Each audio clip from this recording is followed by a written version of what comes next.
You are listening to the Slow Living Podcast, and I'm your host, Stephanie O'Day. What if I told you that you could truly have the life of your dreams, the life you've always wanted, one filled with abundance, joy, and a sense of purpose? It's absolutely possible, and I see it each and every day with my coaching clients. It all starts with learning how to slow down. You deserve to live the life you've always dreamt about. Let's get started. So if you're a fan of the podcast, you're going to absolutely love the book. Slow Living, Cultivating a Life of Purpose in a Hustle-Driven World is now available wherever books are sold. Buy it for yourself, your children, your friends, and your neighbors. You can get all the juicy details at stephanieoday.com/slow living book. Trust me, this is hands down the best $20 you'll ever spend. Hi there, Slow Down Society. Welcome back to another edition of the Slow Living Podcast. I'm your host, Stephanie O'Day, and we are on episode now 169 of the Slow Living Podcast. And if you are listening to me live, this is it. We are on New Year's Eve of 2024. So how have you been? How are you feeling? Are you proud of yourself? Have you moved forward? Do you know where you used to be and where you are now? And how did that work out for you? How is your trajectory? We're going to do an encore episode today. And we're doing an encore episode because I am goofing off. If you are listening to this, I'm probably in the snow, farting around with my family and enjoying every bitty bit of it. I want you to give yourself a pat on the back and be proud of where you are. And my hope is that you have made forward progress and you know that you're on the right path and you're on the right trajectory. I do have some journaling worksheets that you can print out and do right alongside with me if you'd like. You can download them at stephanieoday.com/new you, NEWYOU, and you can work on them. I usually try and work on them in this kind of dead week between Christmas and New Year. But that's me. You get to do you. And this Encore edition is something that I've been thinking about for a while.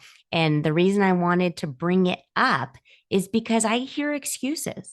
I'm a mindset coach and I talk about goal setting and I talk about motivation and I talk about living the life of your dreams in a slow, steady, and sustainable way. And many of you have read the new Slow Living book, which is Cultivating a Life of Purpose in a Hustle-Driven World.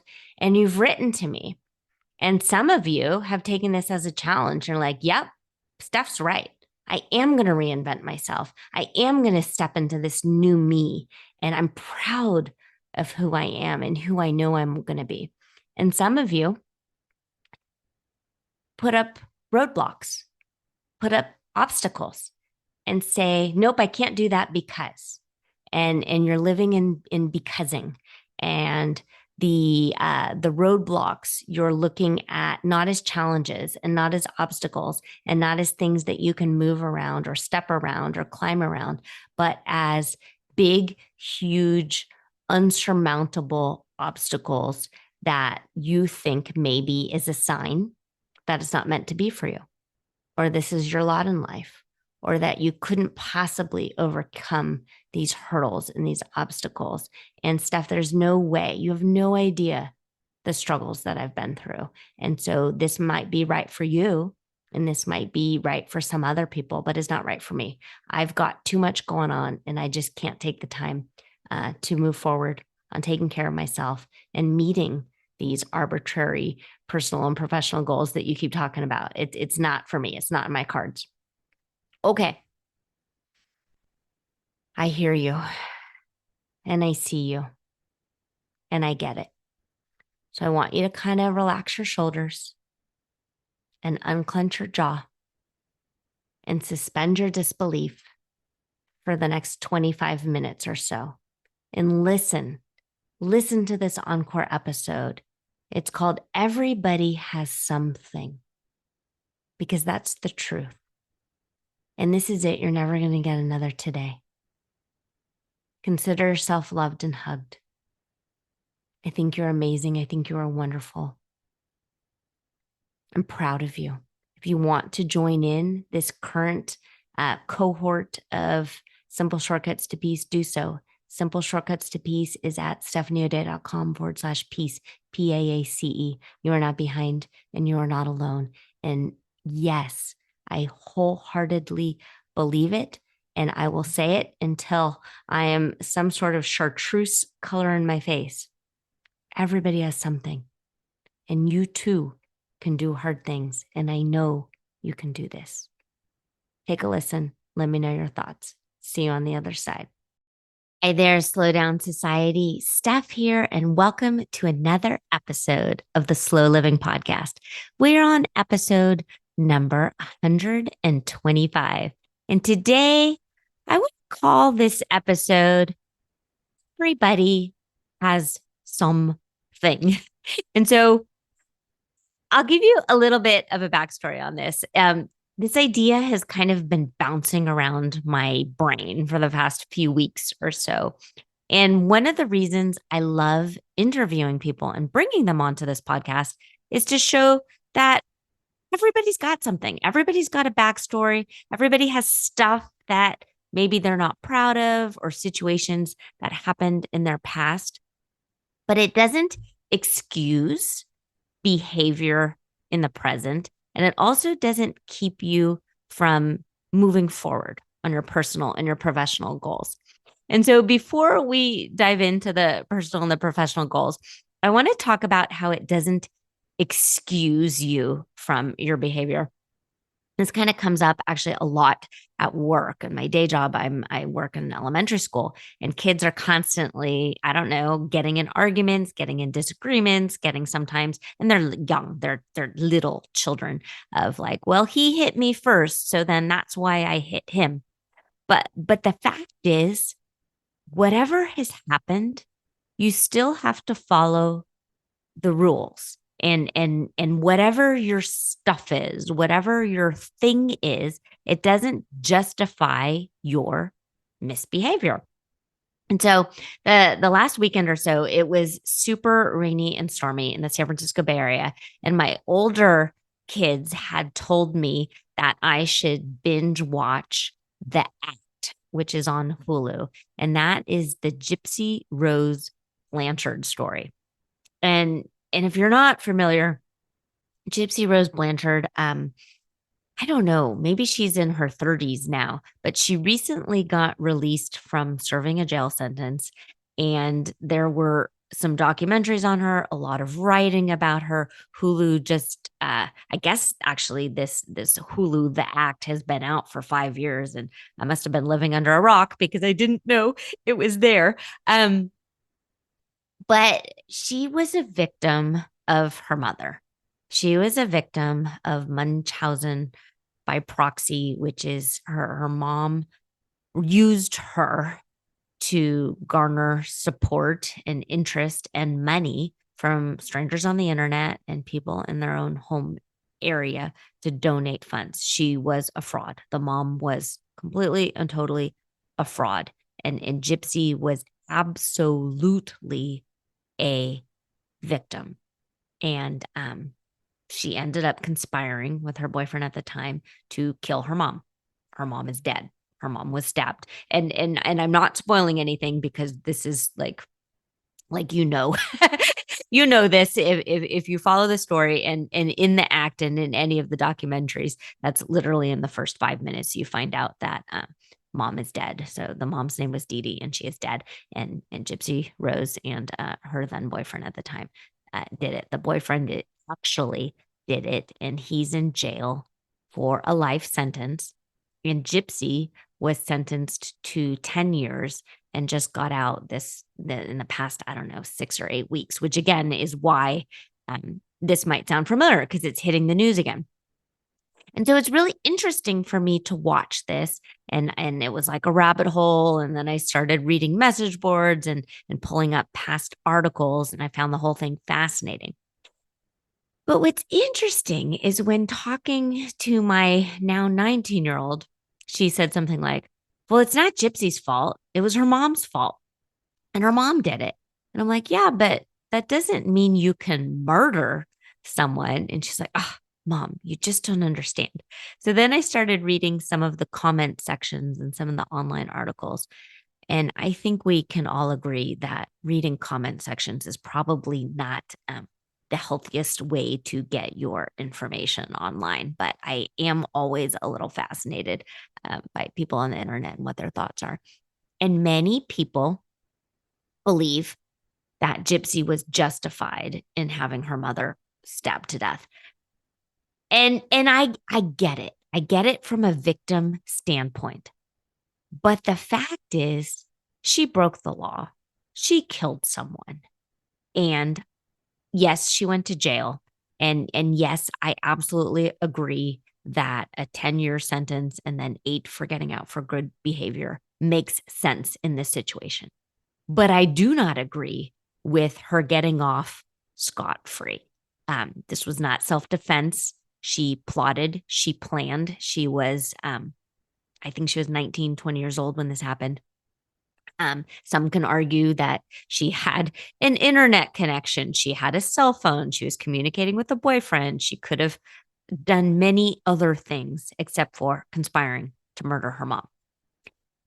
But this happens. This happens a lot. And it happens actually on my coaching calls that people will say they are the way they are because of their past. And that's okay. And I'm not trying to dismiss anyone's past because your story is your story. But at some point, when you're a grown up, you decide what comes next. What are the next things that you can do in your life to move you forward, to propel you? And my hope is, oh my goodness, my hope is that you did not have something as horrific as a mom who literally like kind of poisoned you, made you think that you couldn't walk, and all of these things that Dee Dee Blanchard did to poor Gypsy Rose. That said, at some point, once you're a grown up, you decide what comes next. She could have created a plan to escape. She could have done all of these other things. And that is what I'm talking about when I talk about everybody has something. And one of the reasons I love having people on this show and interviewing them is to show you that no matter where you are or what your life situation is, someone, somewhere, in some capacity has gone before you and paved the way to make it a teeny tiny bit easier for you. And I love that I've shared Angela's story with you of living and thriving with multiple sclerosis, and Emily's story of struggling with infertility, and Andrea's story of growing up blind. And I like to share these stories with you because they're important, and not because I believe you need to struggle or have something to show for yourself that you've persevered in life. Absolutely not. I do not agree with that. In fact, I did record a whole episode on that, episode 69, which I called Should There Be Suffering? Spoiler alert. Nope, I do not. But I recorded that, and I just want you to know this. Everybody has something idea. Because if you have big dreams, large goals in life, and it doesn't matter if you're listening to this and you're in your 20s, 30s, 40s, 60s, 70s, 80s, you're not dead yet. And absolutely your dreams may shift and change and mold and modify to current life situations and circumstances, but you do not need to give up. Because again, I'm recording this to you in a place of extreme privilege. And I know this. I am living in one of the most expensive areas in the whole entire planet. And I know that. I'm insanely lucky that I grew up in a loving home with two parents who are still married. In fact, they just celebrated their 50th anniversary this past March. I'm also very lucky. I'm fortunate enough that I was able to find and marry my best friend. And gosh almighty, I adore Adam and I still get super excited every time he opens the door at the end of a workday. I'm excited that he's home. I'm excited for the future life we'll have when we're complete and total empty nesters. I'm excited to do yard work with him and work on home improvement projects and rearrange the garage and travel. I'm lucky that my own three children were born with fairly easy deliveries. And as of this recording, and I am totally going to knock on wood, they are happy and healthy and they're wonderful, fantastic, great kids. And they amaze me each and every day. I love that my older two still come home to visit. And I'm thrilled that the second they walk in the door, they immediately open the refrigerator and start rummaging through the pantries. I'm happy to do their laundry, and I will continue to do things to help them, like buy shampoo and supply them with toilet paper and all of those things. I joke that our walls are elastic and they can come home whenever, no questions asked. Come, this is your house. Um, I just love that they're physically and mentally able to live their own life, and probably the trajectory they're on, they will be able to be self-sufficient and independent and move out and have hopefully successful lives and careers. That said, again, elastic walls, they want to come back. That's just fine. I'm fine with that. Um, so we are living a charmed life, and I know that. I am a person who believes in hope and optimism and finding the shine in a gloomy day. That said, everybody has something. I shared on a previous episode that throughout my life, I've spoken to different doctors and specialists, and at time I've had crippling anxiety, and it sometimes affects my day-to-day life. I've been told that I have markers of ADHD. I sleep with a CPAP machine every night. Otherwise, I stop breathing. I have a bad knee. I have a touchy hip. My right shoulder complains every time I lift something the wrong way. I have one too many chins for my liking on my face. And because of the CPAP machine, I am now more wrinkled and get marks on my face. And I wish I didn't have that. I really do. I'm currently taking some hormone replacement therapy by choice to work out some of the frustrating perimenopause symptoms that I have. I at times have really bad constipation. I no longer can eat white rice because it messes up my digestive system. That said, we all have something, and I love my life, love it. And I wouldn't change any bitty bit of it. Well, I don't know. I think the extra chin I could probably do without. But why am I sharing this with you today? Because not only do I have something, and the women that I've interviewed with have something. And while my kids are fantastic and lovely and wonderful, they have their things too. And Adam is fantastic, but he's got his stuff too. Everybody has something. And it's up to you what that means and what you're going to do with it. Half of all marriages end in divorce. And if this is you, you are not alone. Being divorced or getting divorced doesn't mean your life is over and you can't meet your personal and professional goals. As you age, your bones and muscles are going to need you to pay extra special attention to them. And if you aren't already doing weight bearing exercise or beginning to lift weights, and if you're not paying attention to what you're eating and drinking, and you're not counting your steps and you're not drinking your water, that's on you. It's not fun. And I'm not trying to be mean. I'm trying to be really realistic. You are the grown up in the room, and that whole use it or lose it, it's true.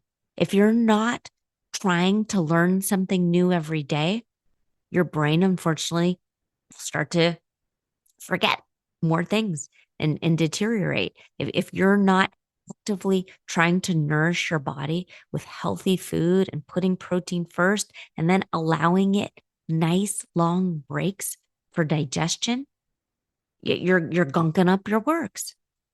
I first heard the term in this book called Younger Next Year. And the guys who wrote the book said, the fact is you're either growing or decaying. And heaven help me, I hated that phrase. And I got so mad. I think I was in my 30s at the time. I was so mad at that idea that I felt like I wanted to throw the book across the room. But when I calmed down and I thought about it, I'm a grown up. You're a grown up. This just is what it is. You get to decide. Today is your starting point, and where you want to be in the future. What you do today and tomorrow and the next day and the next day is what's going to get you there. So the reason I teach and coach and write and speak about all of this, and I have the Peace Pyramid course, the Simple Shortcuts to Peace course, is I really do want you to make goals and have dreams in all the aspects of your life. It makes no sense to really focus really hard and have your job be your entire identity and let your relationships suffer and let your health suffer. It makes no sense to only focus on maybe your health and then decide to be a hermit and have no outside relationships or friendships or connections in your life. It makes no sense to pour your heart and soul into your kids and then lose who you are, not have an identity outside of them once they move out of the house. You really do have to pay attention to all of it. Does it suck? Maybe. Is it fair? I don't know. Probably. But you're not dead yet. So now is the time. And if you need some inspiration, go back. Listen through the archives. I'm recording number 125. There is a lot of juicy nuggets of wisdom in there. And if you had a crappy childhood, I am sorry. And I don't want you to dismiss that. Do some work. Pay attention to it. Reach out to your doctor. Reach out to a therapist. Heal yourself. Because again, you're not dead yet. And I want the next 20, 30, 40, 50 years of your life to be something that you're excited about, something that makes you want to bounce out of bed in the morning and seize the day. Because there's nothing cute about being older and still lamenting that your parents divorced when you're in elementary school. At some point, you do kind of, sort of, maybe, perhaps, and I love you. Get over it. Okay? All right. Everybody has something. You are not alone. I think you're amazing and wonderful and lovely. You're having a great hair and butt day. It's a really super cute outfit. I'm proud of you. Please know that I'm holding you dearly in my heart. Consider yourself loved and hugged. And I will see you again, same place, same time, next week. Do you have a slow living story to share? Leave me a voicemail at stephanieodea.com/podcast with any questions, comments, feedback, or testimonials, and I will be sure to include it in an upcoming episode. Also, if you found value in this episode, please share it with your family and friends and subscribe through your favorite podcast provider. The more you share, comment, and leave positive reviews, the more people we can reach and share the slow living lifestyle and messaging. Thank you, Slow Down Society, and have an absolutely wonderful day.